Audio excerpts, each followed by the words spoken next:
¿Qué es el psicoanálisis? ¿Qué es una pulsión? I started my professional activity as a neurologist. Sur le mot d'esprit, qu'est-ce qu'il dit d'autre? My name is Sigmund Freud. De Jacques Alain Miller llamado Los signos del goce, Silet. Comme ça, parenthèse, comme ça. Cuando los seres humanos son despertados comparten el mismo mundo, pero que cuando duermen cada uno tiene el suyo.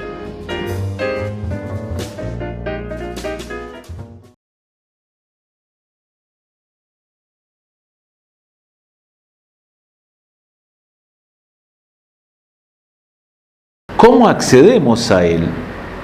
A ese saber inconsciente que reside, por ejemplo, en un lapsus. A él accedemos por medio de las palabras. Hábleme de eso. Y decimos palabras. Y a veces en esas palabras se revela una homofonía, algo que suena igual a otra cosa. Claro, la racionalidad y la conciencia y la lógica no se pegará de la homofonía para explicar algo, sino dice, no, eso suena como muy parecido, pero yo lo que quiero decir es aquello. Mientras que un analista escucha la homofonía, porque así también se puede expresar ese saber inconsciente que no es gramático, que usa otras reglas.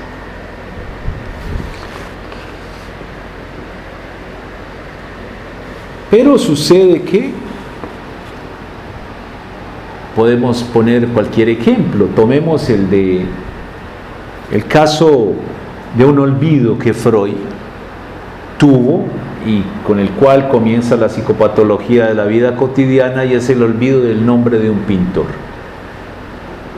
Está en un tren conversando con un interlocutor, un viajero ocasional, y están pasando de Bosnia a Herzegovina, y entonces están hablando de pintura y Freud trata de recordar el nombre del pintor que pintó los frescos del juicio final en la catedral de Orvieto, y no le viene el nombre, sino que le vienen otros nombres.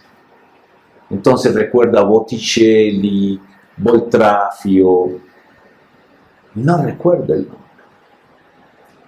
Ya después dice Signorelli. ¿Por qué olvidé Signorelli? Y comienza todo un análisis.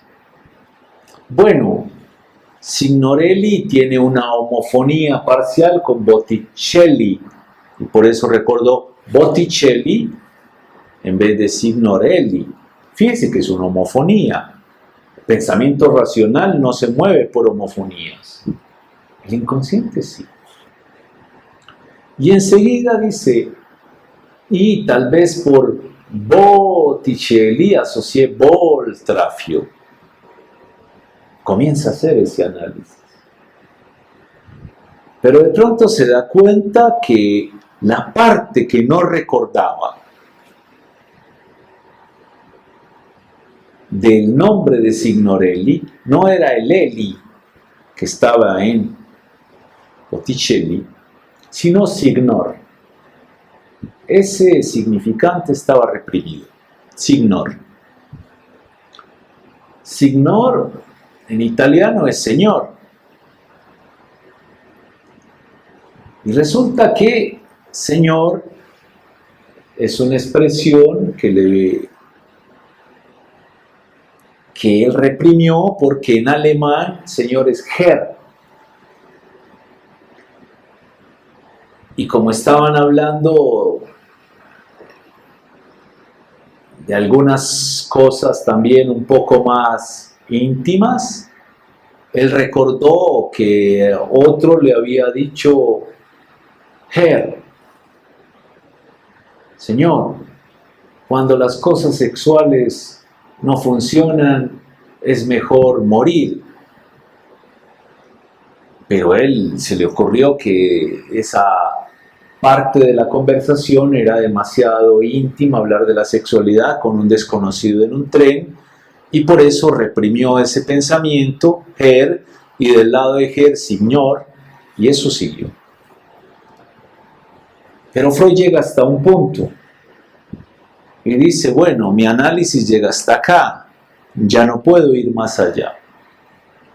Es decir, el saber del inconsciente es un saber incompleto. Hay un punto de límite. Lacan va un poquito más allá en ese análisis y dice que también lo que estaba reprimido en ese nombre, porque fíjese que el relato del reprimido Herr, Signor, te une la sexualidad y la muerte. Cuando hay impotencia es mejor morir. Sexualidad y muerte. Pero también en eso reprimido, Signor Eli, está el nombre de Sig. Signor, Sigmund. Y ahí es un poco más, porque ya es interrogar algo que fue inconsciente incluso para Freud. Y es que él estaba profundamente concernido, por eso su nombre, las primeras letras de su nombre estaban allí. Y a él realmente le preocupaba algo de su propia sexualidad y por supuesto algo de la muerte,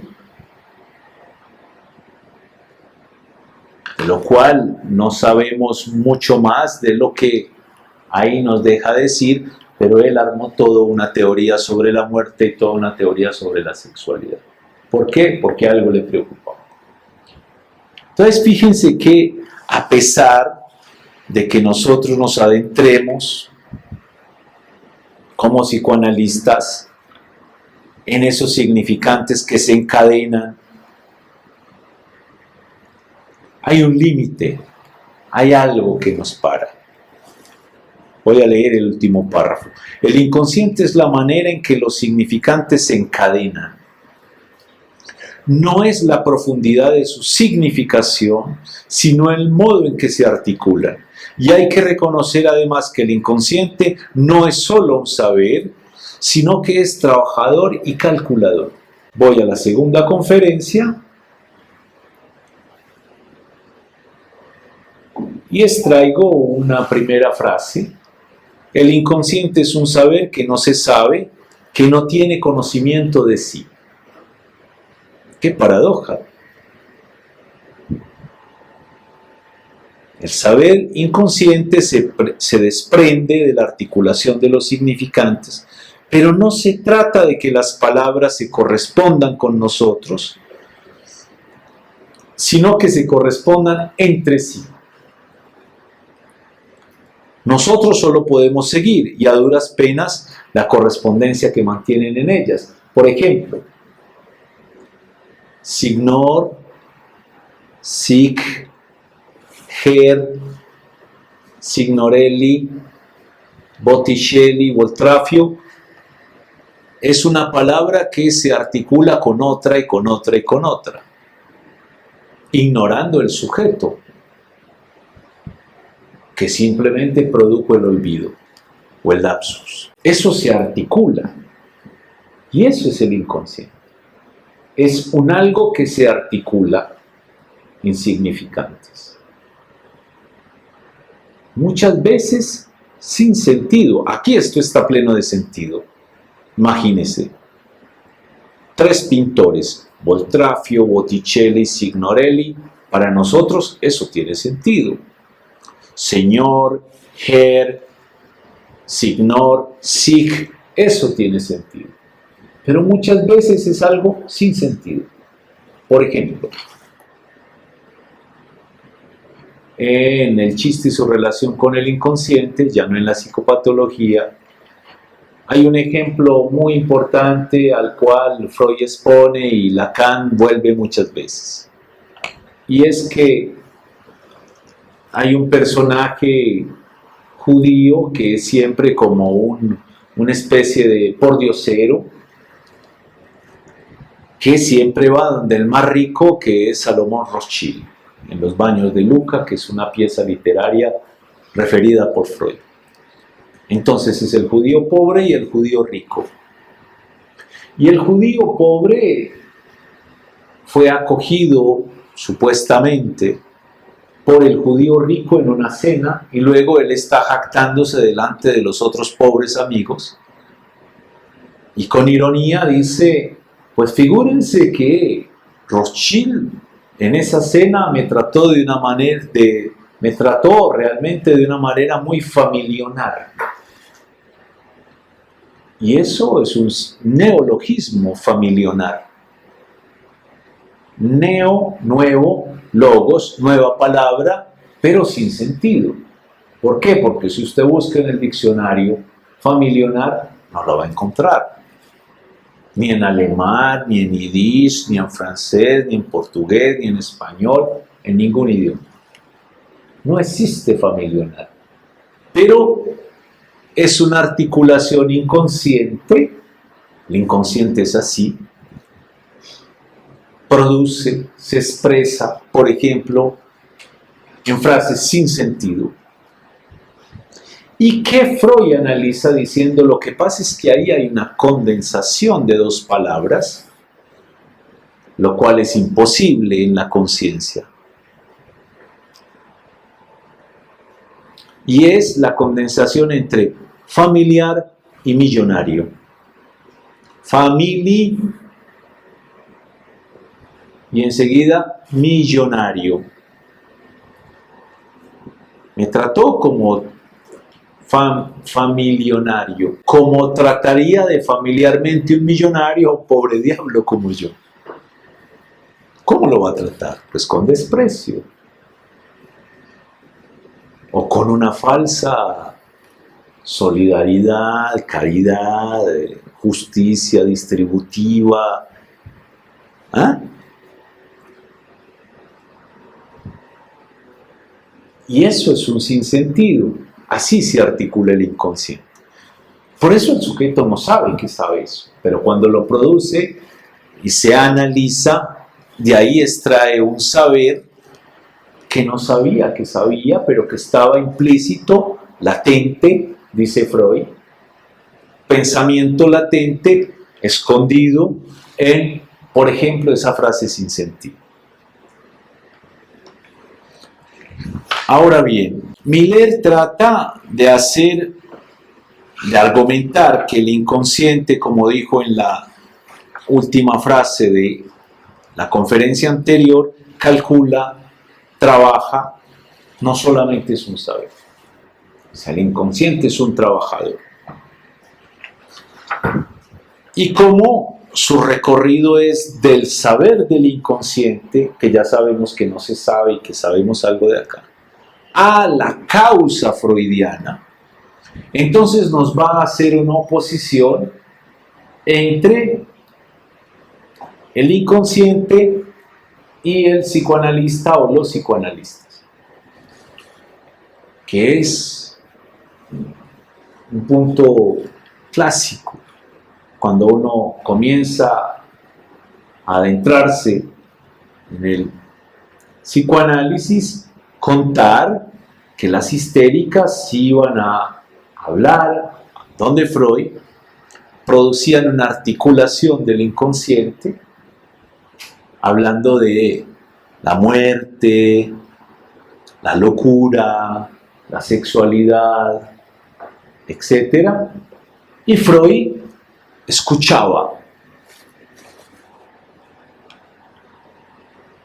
Ese discurso, esa articulación significante, e infería de lo que escuchaba procesos psíquicos que acontecían en ese sujeto. Entonces, ahí hay una pareja.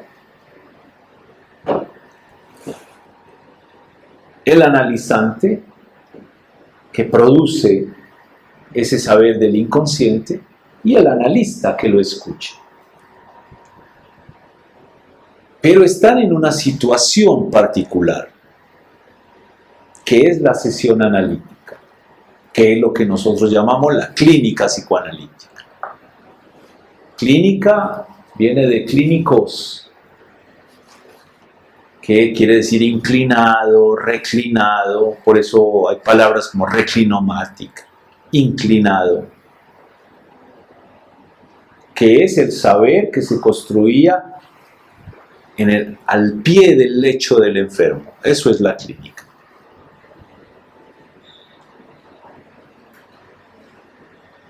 Bien, eso solamente es posible si hay una relación entre esa histérica y ese psicoanalista, entre ese paciente y ese psicoanalista, una relación que llamamos transferencia, y al cual le vamos a dedicar en esta maestría un seminario. Y esa transferencia es lo que nos pone a esos dos personajes, analista, analizante, en el polo del título de Miller.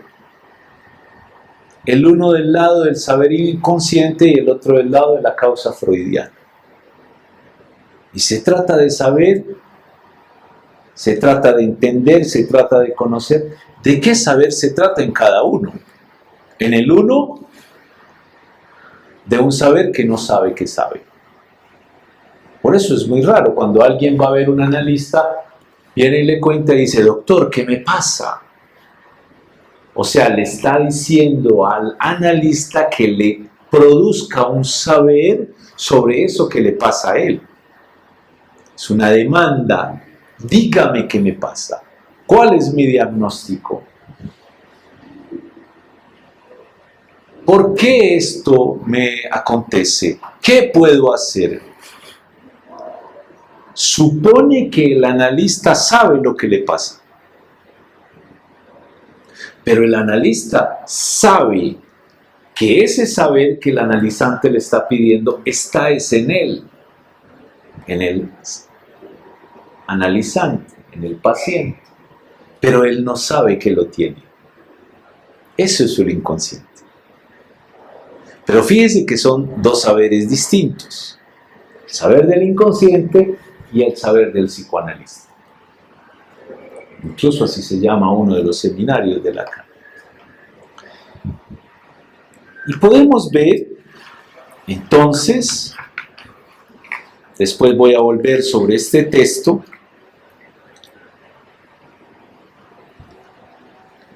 podemos entender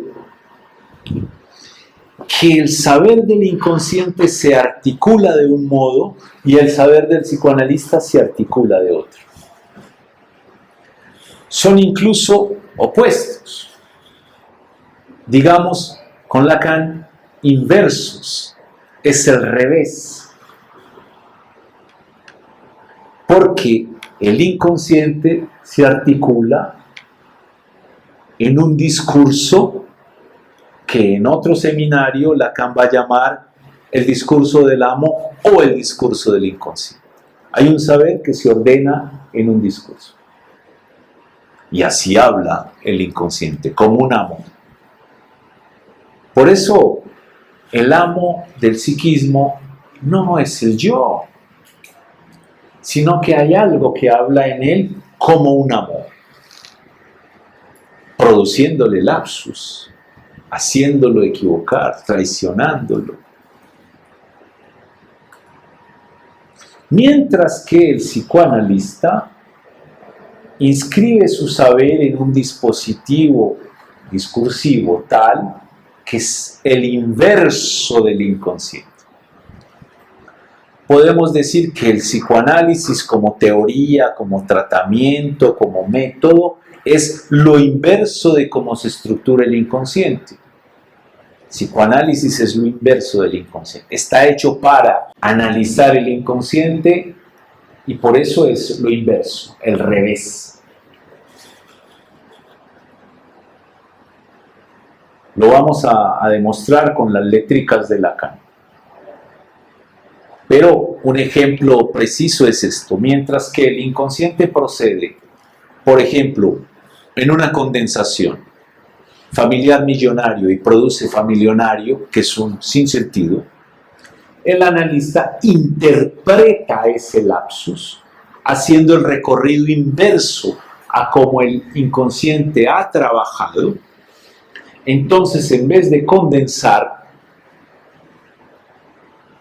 el analista separa los significantes y reconoce familiar, millonario y la homofonía parcial, miliar, que fue lo que permitió la condensación. Fíjese que hace el recorrido inverso el psicoanalista. El análisis es el recorrido inverso a la producción de la formación del inconsciente. De la misma manera, el olvido. El olvido se produce a partir de ocultar un fragmento y poner otros de presentes que se pudieran recordar. Botticelli, Boltraffio, Eli, mientras que el signor es el que está oculto. ¿Qué hace el analista? Desecha a partir de esas homofonías lo que allí se presenta para ir a buscar lo que no estaba dicho, signor, que es donde estaba el núcleo de las preocupaciones sexuales y mortíferas de Freud en este caso, que produjo el lapsus. Es el camino inverso. El psicoanálisis es el reverso del inconsciente. Es un saber inverso. Es un saber que se presenta como el reverso. Y su técnica, su ética, sus objetivos son completamente contrarios. Pero, por supuesto, fue las formaciones del inconsciente que le enseñaron a Freud cómo en ese camino regresivo, inverso, podía inventar su técnica, su terapéutica, su método y su teoría.